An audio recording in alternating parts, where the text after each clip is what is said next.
अब बात कोरोना की तीसरी लहर की। क्या हिंदुस्तान में कोरोना की तीसरी लहर आएगी, और अगर आएगी तो कितना कहर बरपाएगी? कोरोना से जुड़ी आशंकाओं के बीच ये सवाल बार बार जहन में उठता है। लेकिन अब कोरोना की तीसरी लहर के खतरे के बीच सामने आई है एक ऐसी रिसर्च जिससे तीसरी लहर का डर खत्म हो सकता है। ये स्पेशल रिपोर्ट देखिए।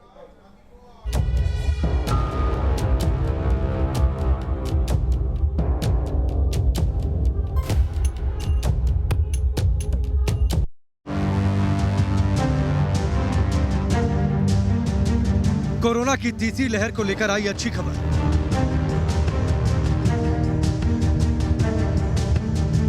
कम हुआ कोरोना की तीसरी लहर का खतरा।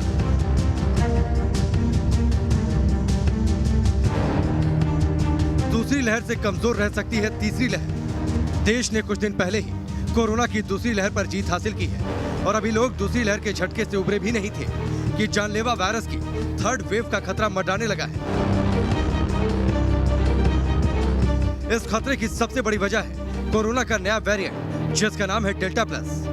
डॉक्टरों और वैज्ञानिकों के मुताबिक भारत में सितंबर और अक्टूबर के महीने में कोरोना की तीसरी लहर दस्तक दे सकती है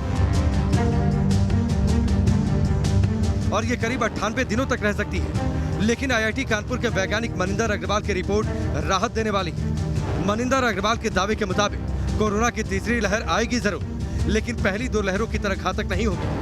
इस दावे का आधार गणितीय मॉडल बताया गया है और इसमें कहा गया है कि 15 जुलाई तक मोबिलिटी पर सभी तरह के प्रतिबंध हटा लिए तो 3 परिदृश्य बन सकते हैं।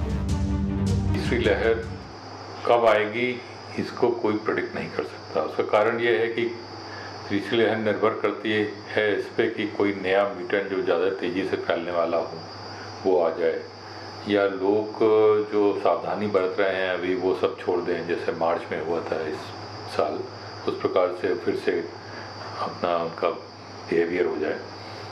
तो ये कब होगा इसको कहना बड़ा मुश्किल है, केवल अंदाज लगाया जा सकता है। पहले सिनेरियो में तीसरी लहर का पीक अक्टूबर में आ सकता है और ये पीक 3.2 लाख केस प्रतिदिन तक रह सकता है। दूसरे सिनेरियो में नए और अधिक इन्फेक्शियस वेरिएंट्स को ध्यान में रखा गया है। इसमें यह माना गया है कि कोई प्रतिबंध नहीं लगाए जाएंगे और ऐसी सूरत में तीसरी लहर का पीक सितंबर में आ सकता है। इसमें हर दिन 5 लाख तक कोरोना के केस आ सकते हैं। तीसरे सिनेरियो में अंदाजा लगाया गया है कि अगर वायरस के प्रसार को रोकने के लिए कड़े प्रतिबंध किए गए तो क्या होगा। इसमें तीसरी लहर का पीक कमजोर दिख रहा है। कड़े प्रतिबंध लगाने पर दूसरी लहर के मुकाबले पीक कमजोर होगा, लेकिन यह भी पहली लहर के पीक से 2 गुना यानी 2 लाख इन्फेक्शन रोज तक पहुंच सकता है। इन तीनों ही सिनेरियो से एक बात तो साफ है कि कोरोना की तीसरी लहर भारत में आएगी जरूर, लेकिन वो पहली लहर से कम और दूसरी लहर के पीक के करीब तक पहुंच सकती है।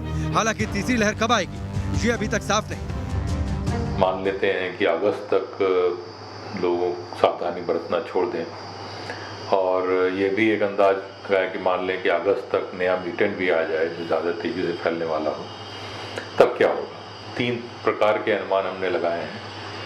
तो यदि नया म्यूटेंट आता है तब तीसरी लहर कुछ तेज दिख रही है, लेकिन फिर भी जैसे दूसरी लहर के मुकाबले आधी भी नहीं है, उससे भी कम है।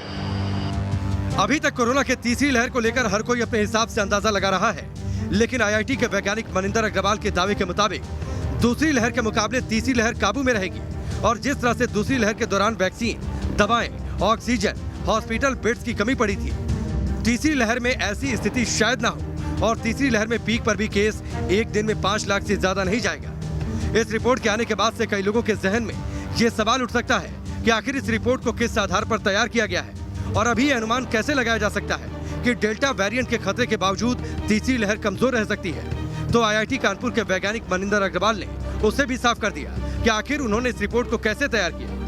इसमें 2 चीज़ें को ध्यान रखा गया है। एक तो जो अभी तक वैक्सीनेशन हो चुके हैं और भविष्य में जैसे वैक्सीनेशन प्लान्ड है, तो जैसे जैसे लोगों को वैक्सीन लगती जा रही है वैसे वैसे उनमें इम्यूनिटी बढ़ती जा रही है। और दूसरा एक और भी फिनोमिनन है कि जो नया म्यूटेंट है डेल्टा वेरिएंट, ये पहले के वेरिएंट से इन्फेक्टेड लोगों को भी इन्फेक्ट कर रहा है, तो इसका भी ध्यान रखा गया है और इसके अनुसार फिर ये प्रेडिक्शंस किए गए हैं। कोरोना की दूसरी लहर जब आई थी तो उस समय देश के कुछ ही लोगों का वैक्सीनेशन हुआ था।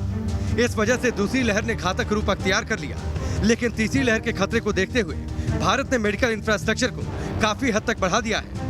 वहीं देश में वैक्सीनेशन ने भी अब रफ्तार पकड़ ली है। ऐसे में माना जा रहा है कि अगर सितंबर-अक्टूबर तक देश की 70% आबादी को वैक्सीन की सिंगल डोज भी लग जाएगी तो देश कोरोना की तीसरी लहर को काफी हद तक रोकने में कामयाब हो जाएगा। और IIT कानपुर के वैज्ञानिक की रिपोर्ट भी इसी ओर इशारा कर रही है कि अगर लोगों ने सावधानी बरती तो भारत में दूसरी लहर से कमजोर रह सकती है कोरोना की तीसरी लहर। Team news nation.